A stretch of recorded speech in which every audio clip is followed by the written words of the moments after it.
विद्यार्थी मित्रांनो, आज आपण पाठ दुसरा संतांची कामगिरी या पाठामध्ये संतांची व त्यांच्या कार्याची ओळख करून घेणार आहोत. आपल्या महाराष्ट्राला संतांची भूमी असे म्हटले जाते. संत म्हणजे कोण? तर जे समाजाच्या हिताचा विचार करून कार्य करतात त्यांना संत म्हणतात. शिवाजी महाराज होऊन गेले तो काळ आणि त्यापूर्वी 200-300 वर्षापूर्वींचा काळ, या काळातील समाज हा आजच्या समाजाइतका प्रगत आधुनिक विचारांचा नव्हता. आजसारखे मोबाईल, टी व्ही, संगणक, आधुनिक यंत्रे, वाहतुकीची साधने असे काहीही नव्हते. शेती हा प्रमुख व्यवसाय होता. काही पारंपरिक व्यवसाय जसे कुंभारकाम, लोहारकाम, सुतारकाम हे पिढ्यानपिढ्या पुढे चालवले जात. म्हणजे काय तर वडील सुतारकाम करत असतील तर त्यांची मुलेसुद्धा सुतारकामच करायची. ज्यांचे वडील कुंभारकाम करायचे त्यांची मुलेसुद्धा कुंभारकामच करायची. याला पिढ्यानपिढ्या चालणारे व्यवसाय असे म्हणतात.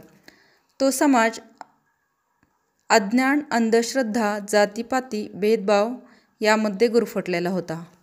समाजामध्ये असे काही लोक होते जे जात, धर्म यांना वर्चस्व देऊन काही लोकांना तुच्छ समजायचे, त्यांना कमी लेखायचे, त्यांच्यावर अन्याय अत्याचार करायचे, त्यांना राबवून घ्यायचे.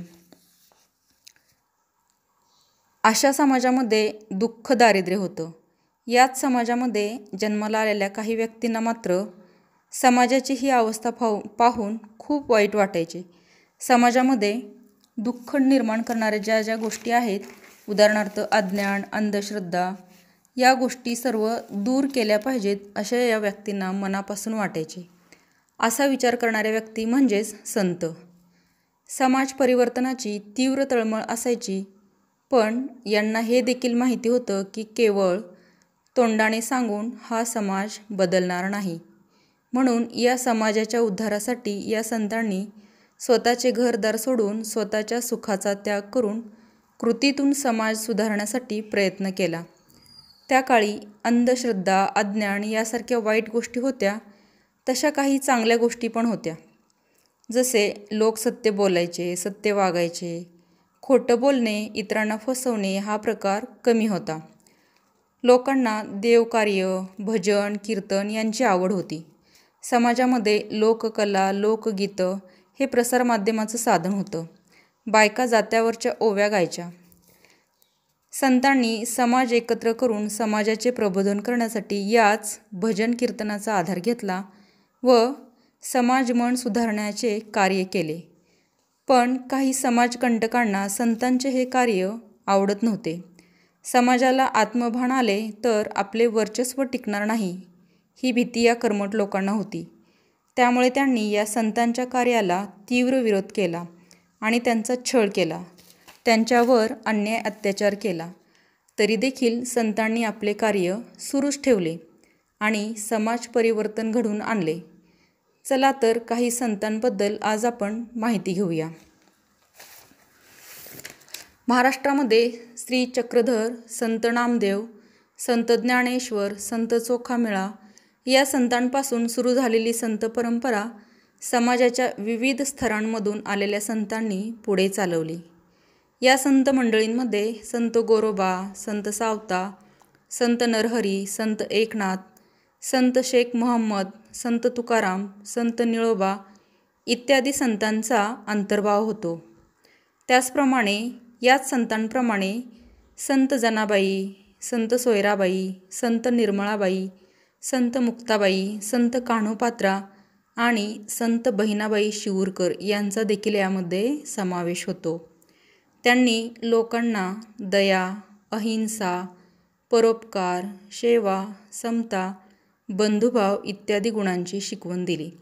तुम्हाला मी आत्ता सांगितल्याप्रमाणेच की समाजामध्ये ज्या ज्या गोष्टींचे दुर्गुण होते किंवा समाज ज्या गोष्टींनी मागासलेला होता, अज्ञान, अंधश्रद्धा या गोष्टींनी बरबटलेला होता, तर त्या समाजामध्ये ज्या ज्या उणिवा होत्या त्या उणिवा भरून काढण्याचं कार्य या संतांनी केलं. कोणी लहान नाही, कोणी मोठा नाही, सगळे सारखे अशी समतेची भावना संतांनी लोकांच्या मनात निर्माण केली. तसेच महाराष्ट्रामध्ये समर्थ रामदासांनी देखील आपले कार्य केले. आता आपण संतांबद्दल सविस्तर माहिती पाहूया. तर हे पहा, श्री चक्रधर स्वामींचा फोटो तुम्हाला दिसत आहे. श्री चक्रधर स्वामी मूळ गुजरातमधील एक राजपुत्र होते. तुम्हाला माहिती आहे, राजपुत्र म्हटलं की राजपुत्राला काही कमी असतं का रे बाळांनो? बिलकुल नाही. राजपुत्र म्हटला की त्याच्याकडे भरजरी रेशमी वस्त्र, दागदागिने, मुकुट, राजसिंहासन, सर्व भौतिक सुविधा आणि सुखसुविधा असतात. पण श्री चक्रधर स्वामींनी मात्र या सर्व सुखसुविधांचा त्याग केला. या सर्व सुखसुविधा सोडून दिल्या आणि त्यांनी वैराग्य वृत्ती धारण केली. वैराग्य वृत्ती धारण करणे म्हणजे काय? तर या सर्व भौतिक सुखसुविधा सोडून देणे. त्यांनी वैराग्य वृत्ती धारण करून महाराष्ट्रामध्ये आले आणि येथे भ्रमण करत असता त्यांनी समतेचा उपदेश केला. त्यांना स्त्री पुरुष, जातीपाती हे भेदभाव मान्य नव्हते. त्यामुळे त्यांना अनेक स्त्री पुरुष अनुयायी मिळाले. त्यांनी स्थापन केलेल्या पंथास महानुभाव पंथ असे म्हणतात. श्री चक्रधर स्वामींच्या आठवणींचा संग्रह म्हणजे लीळाचरित्र हा ग्रंथ होय. त्यानंतर आता आपण पाहत आहोत संत नामदेव. संत नामदेव विठ्ठलाचे निस्सीम भक्त होते. ते नरसी गावचे राहणारे. त्यांनी अनेक अभंग रचले, कीर्तने केली व जनतेत जागृती निर्माण केली. मी तुम्हाला सांगितलं की त्या समाजामध्ये TV, मोबाईल किंवा इतर कॉम्प्युटरसारखे कोणतीही साधने प्रसारासाठी नव्हती. तर त्या काळी लोकांना भजन कीर्तनाची आवड होती आणि त्या निमित्ताने लोक एकत्र येत असत. त्याच गोष्टीचा उपयोग करत या संत मंडळींनी लोकजागृती निर्माण केली. संत नामदेवांनी भागवत धर्माच्या प्रसारासाठी महाराष्ट्रभर संचार केला म्हणजे काय? तर ते पूर्ण महाराष्ट्रभर फिरले. त्यांनी लोकांना भक्तीची शिकवण दिली. धर्मरक्षणाचा व भक्तिमार्गाचा खंबीर निर्धार लोकांच्या मनात निर्माण केला. संत नामदेवांनी पुढे भारतभर प्रवास करून मानवधर्माचा संदेश पोचवला. ते पंजाबात गेले. तेथील लोकांनाही त्यांनी समतेचा संदेश दिला. हिंदी भाषेत पदे लिहिली. त्यांची काही पदे आजही शीख लोकांच्या गुरुग्रंथ साहिब या धर्मग्रंथात समाविष्ट आहेत. महाराष्ट्रात तर त्यांचे अभंग घराघरातून मोठ्या भक्तीने गायले जातात. त्यानंतर आता आपण पाहणार आहोत संत ज्ञानेश्वर. संत ज्ञानेश्वर आपेगावचे राहणारे. निवृत्तीनाथ व सोपानदेव हे त्यांचे बंधू. मुक्ताबाई ही त्यांची बहीण. त्यावेळचे कर्मठ लोक या मुलांना संन्याशाची मुले म्हणून नावे ठेवत. त्याचे कारण असे होते की त्यांच्या वडिलांनी आधी संन्यास घेतलेला होता, घर सोडले होते, पण पुढे गुरूंच्या आज्ञेवरून ते परत घरी आले आणि संसार करू लागले. पुढे त्यांना ही 4 मुले झाली. हे त्यावेळच्या कर्मठ लोकांना मान्य नव्हते. लोक काय म्हणायचे की एकदा संन्यास घेतला की पुन्हा संसार करायचा नाही. परंतु त्या काळच्या लोकांच्या मानसिकतेच्या विरुद्ध हे झाल्यामुळे लोकांनी त्यांना वाळीत टाकले म्हणजे काय? तर त्यांच्यापासून सर्व संबंध तोडून टाकले आणि त्यांना समाजामध्ये वावरण्यास बंदी घातली. लोक त्या संन्याशाच्या मुलांचा म्हणजेच संत ज्ञानेश्वर आणि त्यांच्या भावंडांचा छळ करत होते. ज्ञानेश्वर एकदा भिक्षेची झोळी घेऊन गावात गेले, पण कोणी त्यांना भिक्षा घातली नाही. सगळीकडे त्यांना वेडेवाकडे बोल ऐकावे लागले. त्यांच्या बालमनाला खूप दुःख झाले. ते आपल्या झोपडीत आले. झोपडीचे दार बंद करून आत दुःख करत बसले. इतक्यात तेथे मुक्ता आली. गवताच्या ताटीवर टिचक्या मारत ती ज्ञानेश्वरांना म्हणाली, ताटी उघडा ज्ञानेश्वरा. अहो, आपण दुःखी कष्टी होऊन कसे चालेल?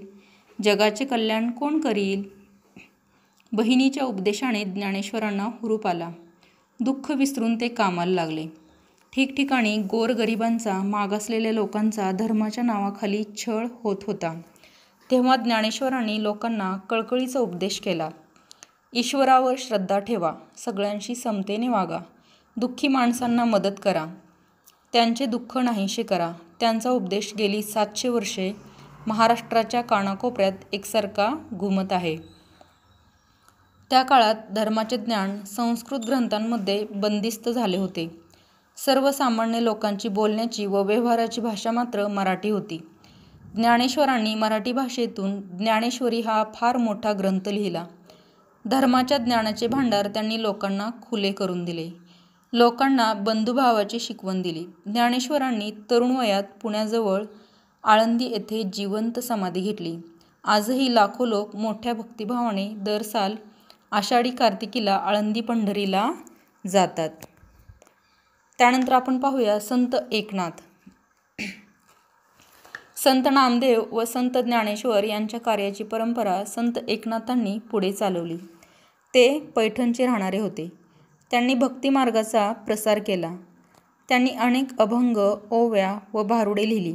कोणताही उच्च नीच भेदभाव मानू नका असा त्यांनी लोकांना उपदेश केला. भक्तीचा मोठेपणा त्यांनी लोकांना पटवला. गोरगरिबांना, मागासलेल्या लोकांना त्यांनी जवळ केले. इतकेच नाही तर मुक्या प्राण्यांवर देखील त्यांनी दया केली. प्राणीमात्रांवर दया करा असा लोकांनाही उपदेश केला. संत एकनाथ जसे बोलत तसे वागत. म्हणूनच म्हणतात की बोले तैसा चाले त्यांची वंदावी पाऊले. म्हणूनच त्यांची गणनाही संतांमध्ये होते, कारण ते जसे बोलत तसेच ते वागत होते. एके दिवशी ते गोदावरी नदीवर स्नानाला निघाले होते. दुपारची वेळ होती. ऊन रखरखत होते. वाळवंट तापले होते.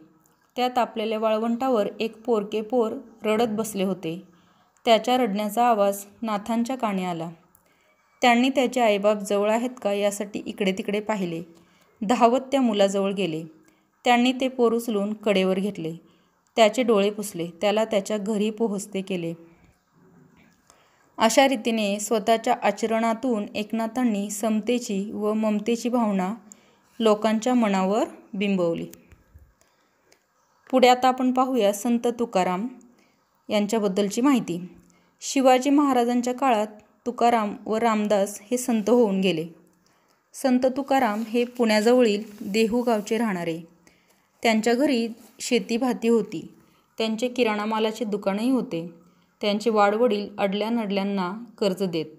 पण तुकारामांनी आपल्या वाटणीची कर्जखते इंद्रायणी नदीमध्ये बुडवली आणि अनेकांना कर्जमुक्त केले. जवळच्या डोंगरावर जाऊन ते विठ्ठलाचे भजन करत, आषाढी कार्तिकीला पंढरीला जात, कीर्तन करत, अभंग रचत आणि ते अभंग लोकांना म्हणून दाखवत. हजारो लोक त्यांच्या कीर्तनाला येत. शिवरायसुद्धा त्यांच्या कीर्तनाला जात असत. संत तुकाराम लोकांना दया, क्षमा, शांती यांची शिकवण देत. समतेचा उपदेश करत. जे का रंजले गांजले त्यांची म्हणे जो आपुले, तोची साधू ओळखावा देव तेथेची जाणावा. हा संदेश त्यांनी लोकांच्या मनावर बिंबवला. म्हणजे जे गोरगरीब आहेत, अडले नडले आहेत, ज्यांना खरोखरीच गरज आहे, अशा लोकांची जो मदत करतो तोच खरा साधू, तोच खरा संत आणि देव त्याच ठिकाणी असतो, असं त्यांनी लोकांना संदेश दिला. लोकांच्या मनात विचार जागे केले. लोक संत तुकारामांचा जय जयकार करू लागले. आजही महाराष्ट्रभर आपल्याला ज्ञानबा तुकाराम, ज्ञानबा तुकाराम हा जयघोष ऐकू येतो. ज्ञानेश्वरांनाच ज्ञानबा असे म्हणतात. तुकाराम गाथा आजही घरोघरी वाचली जाते. त्यानंतर आता आपण पाहूया समर्थ रामदास. त्याच काळात महाराष्ट्राच्या कडेकपारीमध्ये जय जय रघुवीर समर्थ अशी रामदासांची गर्जना घुमत होती. त्यांचा जन्म मराठवाड्यात गोदावरीच्या काठी जांब या गावी रामनवमीच्या दिवशी झाला. रामदासांचे मूळ नाव नारायण, पण ते स्वतःला रामाचा दास म्हणू लागले. दासबोध या त्यांच्या ग्रंथातून त्यांनी लोकांना मोलाचा उपदेश केला. तसेच त्यांच्या मनाच्या श्लोकातून त्यांनी लोकांना सद्विचार व सद्वर्तन यांची शिकवण दिली. बलोपासनेसाठी त्यांनी ठिकठिकाणी हनुमानाची मंदिरे उभारली. लोकांना शक्तीची उपासना करण्यास शिकवले. सामर्थ्य आहे चळवळीचे, जो जो करील तयाचे, हा संदेश त्यांनी लोकांना दिला. रामदासांनी लोकांना संघटना करण्याची व अन्यायाविरुद्ध प्रतिकार करण्याची स्फूर्ती दिली.